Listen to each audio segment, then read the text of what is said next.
Kinakain ng hilawang okra at wala tong pait o anuman. Ngayon crunchy. Good morning sa inyo mga nanonood sa aking video. Ang ibabahagi ko sa inyo ngayon ay yung pagkain ng okra ng hilaw. O natuklasan ko kasi siya sa isang beses nung pumasyal ako sa farm ng pinsan ko. Nakakita ko ng bata pang okra. Tapos ang ginawa ko, sabi ko wala ko titikman. Yung pagtikim ko sa kanya, nako, napakatamis pala ng okra, tsaka napakalutong, lalo na yung bagong pitas. O yung okrang nadidito ngayon sa harapan ko, tatlong pirasong okra na to, medyo hindi na siya bagong pitas kasi nabili ko siya nung linggo. Anong araw na ngayon? Miyerkules na. So 3 araw na siya. Pero hindi na siya ganun parang kasariwa o katigas na. Kasi medyo napipisil ko siya dati. Yung bumili ko to, sabi ng tindera, bagong harvest niya lang daw. So anyway, ito nga papakita ko sa inyo na kinakain talaga to ng hilaw at mas maganda siya kain ng hilaw. Paano siya, wala kang pait na malalasahan sa kanya, kundi crunchy at tamis, lalo na pag bagong pita sa puno. O ito, try ko sa inyo. Pakita niyo sa mga anak niyo o sa mga kids niyo na kinakain ng hilawang okra at wala tong pait o anuman. Ngayon crunchy. Siguro medyo matamis-tamis pa naman siya. Kaya lang hindi lang kasing tamis ng kinain ko dun sa farm ng pizza ko.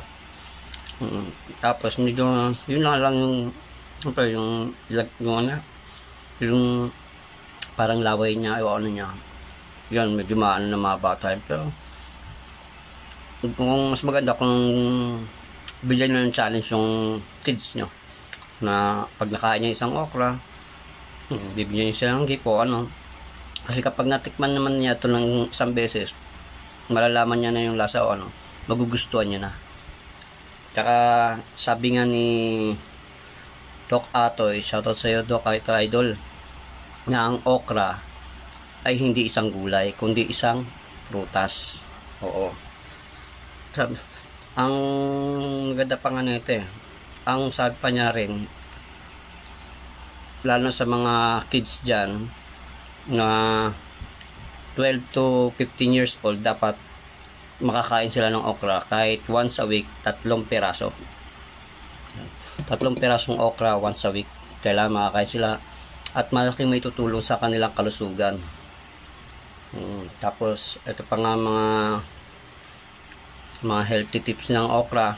Ilan sa mga benepisyo ng okra sa ating katawan pag kumakain tayo nito ay yung matutulungan niyang ma-improve ang ating panunaw, digestive system na sabi ni Doc Atoy yun.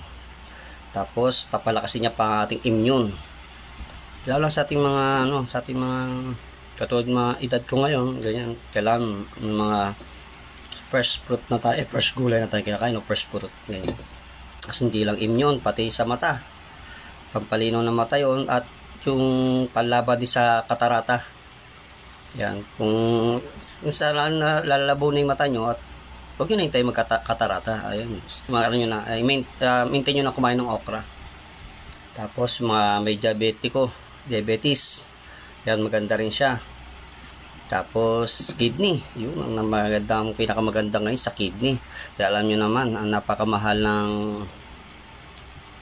pag nagkaroon tayo ng problema sa kidney, yung tawag dialysis, napakamahal yan. Kaya kung tayong mga ordinary tao lang, huwag na natin hintayin magkaroon tayo ng kidney failure, kumain na tayo ng okra. Kahit 3 piraso lang sa isang linggo, hindi na mahirap. Tsaka mura lang ng mga okra ngayon, pwede mo nga rin itanim. Okay, tapos yun nga, isa pa natutulungan kay Doc Atoy, yung timpla ng mas mabisa sa diabetiko tsaka sa mga may kidney problem na 3 okra daw hiwain mo. Kasi babad mo sa 300 ml na tubig, magdamag, tapos iinumin mo yung yung sabaw niya, yung pinagbabara niya. Medyo ginawa ko na yung dati. Wala pa naman akong kidney problem. Ginawa ko yun, parang nahirapan ako kasi parang gelatin na sobrang lapot. Tas kaya ang ginagawa ko na lang ngayon, hindi habang maga pa, kumakain na lang ako ng sariwang okra. O diba? Kaya sa mga kids nyo, wala naman siyang wala siyang pait o malutong na, matamis pa. As yun nga lang, medyo may laway-laway na yung katas niya. Baka yun ang maano ng kids niya. Pero hindi naman nila maano yan, kung hindi man nila papansin yan, kung may inisip silang premyo pag nakain sila ng okra. O paano? Salamat sa panonood. Next time ulit kapag may natuklasan ulit akong healthy tips. Bye bye.